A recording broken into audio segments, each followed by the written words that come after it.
ચકલીનો જાંબુનો juice. કાલુ કાગડો અને ભૂરી જંગલમાં ફળોનો જ્યુસ બનાવીને વેચતા હતા. જંગલના બધા જ પક્ષીઓ કાલુ કાગડાના જ્યુસ સેન્ટર પર આવીને જ્યુસ પીતા હતા. રૂખી બોલી, ગોરી મને એક કેરીનો જ્યુસ આપી દે. ચમેલી બોલી, મને પાઇનેપલ અને ચીકુ વાળો મિક્સ જ્યુસ, એ પણ બરફ નાખીને. ભૂરી બોલી, હા હા, હમણાં જ બનાવું છું. કાલુએ મિક્સરમાં ફળોનો જ્યુસ બનાવવાનું શરૂ કરી દીધું. રૂપા માસી બોલ્યા, ભૂરી મને એક કારેલાનો જ્યુસ આપી દે છે. ગોપી બોલી, અને મને બધા ફળો વાળો મિક્સ જ્યુસ. રૂપા માસી બોલ્યા, આહાહા, એવું તો કેવું, હું કારેલાનો જ્યુસ પી રહી છું અને તું મિક્સ ફળોનો જ્યુસ. ના ના, તું પણ કારેલાનો જ્યુસ પીજે. બધા જ પક્ષીઓ એમની વાતો સાંભળી રહ્યા હતા. ત્યારે જ મિન્ટુ ચકલીએ કહ્યું, રૂપા માસી, કેમ તમે પણ ગોપીની જેમ મિક્સ ફ્રૂટ વાળો જ્યુસ નથી પીતા? રૂપા માસી બોલ્યા, હાય રે મારી ફૂટી કિસ્મત, જો હું આ પીવા માંગુ તો પણ નથી પી શકતી, કારણ કે મને સુગર છે.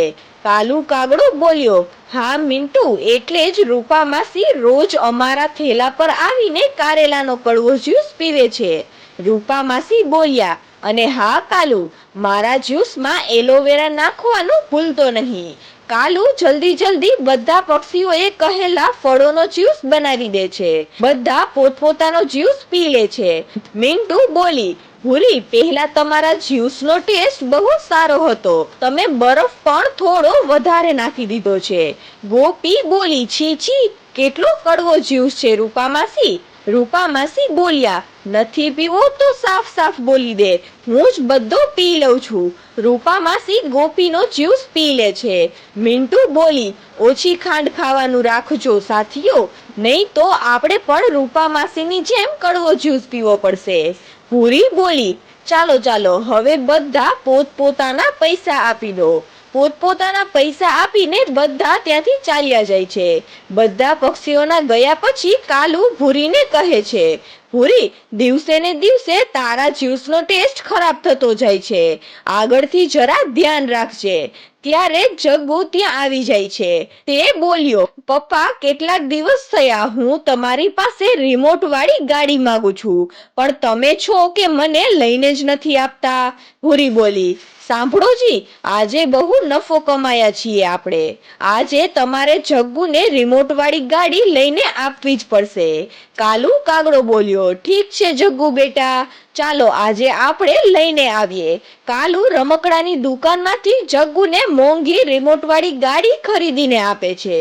જગ્ગુ ખુશીથી ગાડી લઈને ત્યાંથી ચાલ્યો જાય છે. ભૂરી બોલી, કાલુજી, ચાલો આપણે આપણા ફળોના બગીચાની દેખભાલ કરવાની છે. અહીં જગ્ગુ રમકડું લઈને ગોપુ અને સુતલી પાસે આવી જાય છે. જગ્ગુ બોલ્યો, જુઓ દોસ્તો, મારા મમ્મી પપ્પાએ મારા માટે રિમોટ વાળી ગાડી ખરીદી આપી છે. જગ્ગુ તે કાર ચલાવીને બતાવે છે અને જોર જોરથી નાચવા લાગે છે.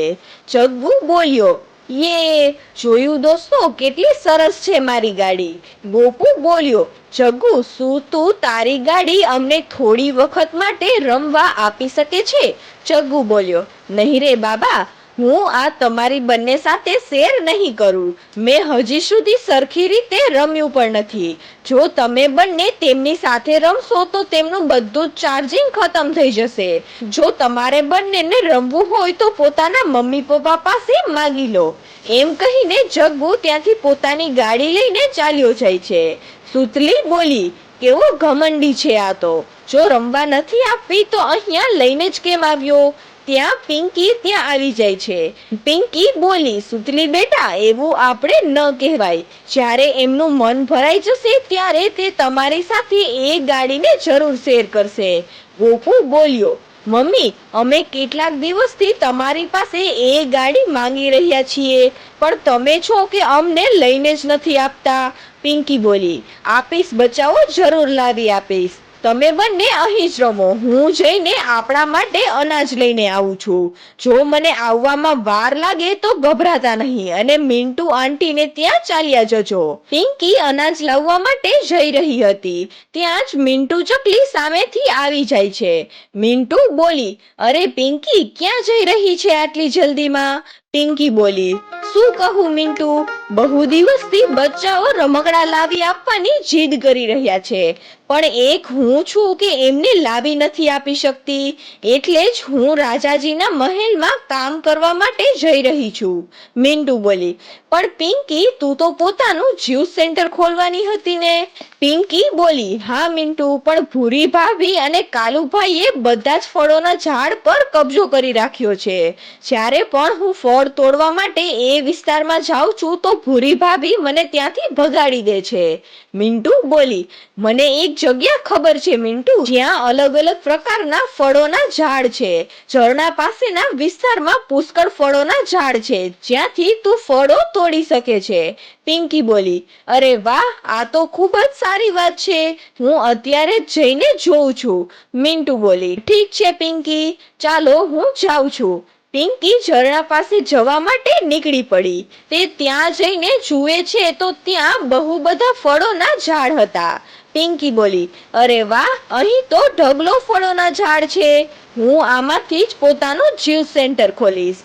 પિંકી એમ બોલી જ રહી હતી ત્યાં જ તેમને કોઈના રડવાનો અવાજ આવવા લાગ્યો. મારો રાજુ, મારા દીકરા, આંખો ખોલ, આ તને શું થઈ ગયું છે? પિંકી આ અવાજને સાંભળતા સાંભળતા પતંગિયાના ઘર પાસે આવી જાય છે. પિંકી બોલી, શું થયું? તમે કેમ રડી રહ્યા છો?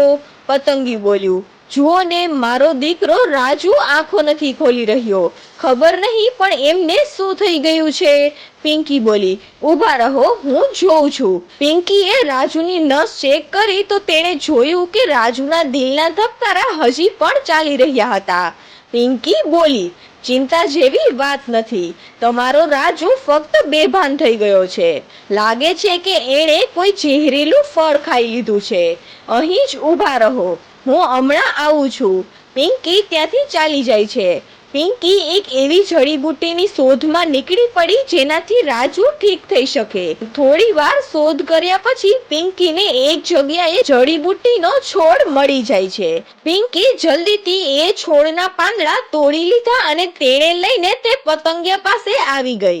પિંકી બોલી, તમે ગભરાતા નહીં, મને જડીબુટ્ટીનો છોડ મળી ગયો છે, આ પીતા જ તમારો રાજુ એકદમ ઠીક થઈ જશે, બાકી બધું ઉપરવાળાના હાથમાં છે. પિંકીએ પાંદડાનો રસ કાઢીને કેટલાક ટીપા રાજુના મોઢામાં નાખ્યા. થોડી જ વારમાં રાજુ બેહોશીમાંથી જાગી ગયો. તે બોલ્યો, મમ્મી. પતંગિયું બોલ્યું, મારા બચ્ચા, તું ઠીક થઈ ગયો. ચકલી, જો તું સાચા સમયે ન આવી હોત તો ખબર નહીં મારા રાજુનું શું થાત. પિંકી બોલી, કાંઈ વાંધો નહીં બેન, જંગલમાં એકબીજાની મદદ કરવી એ આપણી ફરજ છે, શું ખબર કોણ કોને કામ આવી જાય. તમે કહો કે તમારું નામ શું છે? પતંગિયું બોલ્યું, મારું નામ મધુ છે, પણ તું આ વિસ્તારમાં શું કરી રહી છે? શું તારું કોઈ સંબંધી અહીં રહે છે? પિંકી બોલી, જી નહીં, ખરેખર હું અહીં ફળોના ઝાડ શોધી રહી હતી, મને મારા જંગલમાં ફ્રૂટ જ્યુસની લારી શરૂ કરવી છે. મધુ બોલી, એ તો બહુ સારી વાત છે, જો તારે મારી કોઈ જરૂર પડે તો મારા ઘરે જરૂર આવજે. પિંકી બોલી, ઠીક છે, હવે હું જાઉં છું, બચ્ચાઓ ઘરે મારી રાહ જોઈ રહ્યા હશે. એમ કહીને પિંકી ત્યાંથી પોતાના ઘર તરફ નીકળી પડે છે. ઘરે પહોંચ્યા બાદ પિંકીના બચ્ચાઓ તેમને કહે છે કે મમ્મી, વાહ, એક પતંગિયું, અમને પણ તેમને મળવું છે, અમને પણ રાજુ સાથે દોસ્તી કરવી છે. પિંકી બોલી, હા હા, જરૂર બચ્ચાઓ. બીજા દિવસે પિંકી ફળોના ઝાડમાંથી કેટલાક ફળો તોડી લાવે છે અને પોતાનું જૂનું મિક્સર લઈને ફ્રૂટ જ્યુસની લારીને શરૂ કરી દે છે. જંગલના પક્ષીઓ પિંકીની ફ્રૂટ જ્યુસની લારી જોઈને બહુ ખુશ થઈ જાય છે અને તેની લારી પર જ્યુસ પીવા લાગે છે. મિન્ટુ બોલી, અરે વાહ, કેટલો સરસ જ્યુસ બનાવ્યો છે પિંકી, એ પણ પાણી નાખ્યા વગર, પણ જો આમાં થોડોક બરફ હોત તો વધારે મજા આવત. પિંકી બોલી, નહીં નહીં સાથીઓ, આજકાલ બરફમાં બહુ ભેળસેળ હોય છે અને જ્યુસ પણ પાતળો થઈ જાય છે. હું ફળોના જ્યુસની મજા ખરાબ નથી કરવા માંગતી. મિન્ટુ બોલી, અરે હા, હવે વાત સમજાણી. કાલુભાઈ ફળોના જ્યુસમાં આટલો બધો બરફ કેમ નાખતા હતા? જ્યુસના નામે એ લોકો ફક્ત ખાંડવાળું પાણી જ પીવડાવી રહ્યા હતા. ભૂરી બોલી, કાલુજી, જો આવું ચાલતું રહ્યું તો આપણો ધંધો ચોપટ થઈ જશે. આપણે કંઈક તો કરવું જ પડશે. સુલતાન બોલ્યો, તમે ચિંતા ન કરો ભાભી, હું છું ને.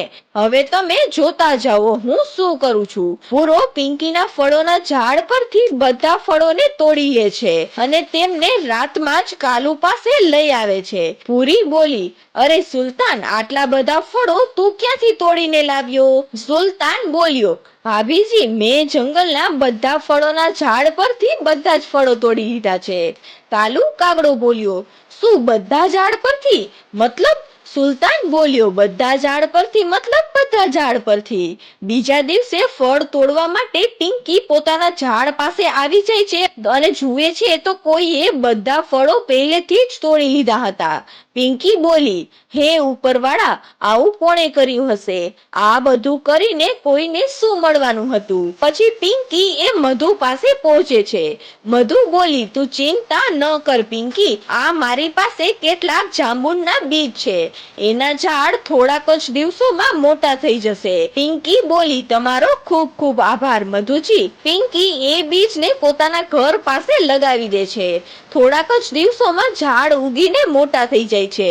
અહીં દિવસે ને દિવસે કાલુ અને ભૂરીના ફળો ખતમ થવા લાગે છે. મિન્ટુ બોલી, જો પિંકી, બધા ઝાડ પર કેવા જાંબુન લાગી રહ્યા છે. મને લાગતું હતું કે જાંબુના ઝાડ બહુ નાના હોય છે, પણ આ તો બીજા ઝાડની જેમ જ બહુ મોટા છે. પિંકી કેટલાક જાંબુ તોડી લે છે અને પોતાની ફ્રૂટ જ્યુસની લારી પર આવી જાય છે. ભૂરી બોલી, કાલુજી, આપણી લાલચના કારણે આપણે આપણો ધંધો ચોપટ કરી દીધો છે. કાલુ બોલ્યો, હા ભૂરી, હવેથી આપણે પ્રામાણિકતાથી આપણી લારી ચલાવીશું. પિંકી પક્ષીઓને પોતાનો સ્પેશિયલ જાંબુનો જ્યુસ બનાવીને પીવડાવવા લાગી. રૂપા માસી બોલ્યા, પિંકી, પણ મારું શું થશે? પિંકી બોલી, રૂપા માસી, તમારા માટે છે ને આ સ્પેશિયલ કારેલાનો જ્યુસ, એલોવેરા અને જાંબુના બીજ નાખીને. બધા જોર જોરથી હસવા લાગ્યા. કાલુ અને ભૂરી પિંકી પાસે માફી માંગે છે અને પછી બંને જંગલમાં હસી ખુશીથી ફ્રૂટ જ્યુસ બનાવીને વેચવા લાગે છે. તો બાળ મિત્રો, આ વાર્તા પરથી આપણને શીખવા મળે છે કે આપણે કોઈ પણ કામ પ્રામાણિકતાથી કરવું જોઈએ.